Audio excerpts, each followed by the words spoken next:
There are several reasons why we need to add lines to a table in Word, including that we need a new column, so we need to add a line to make it a column, or add a line to the desired row.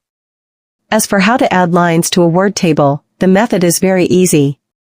First, open a Word document that contains the table to be edited.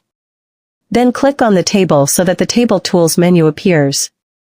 After that, select the Design menu, then click Draw Table until the cursor changes to a pencil.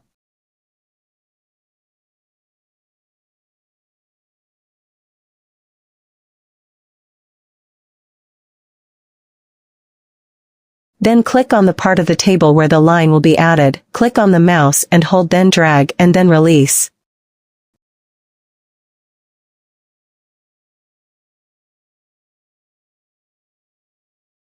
Then a line will automatically appear.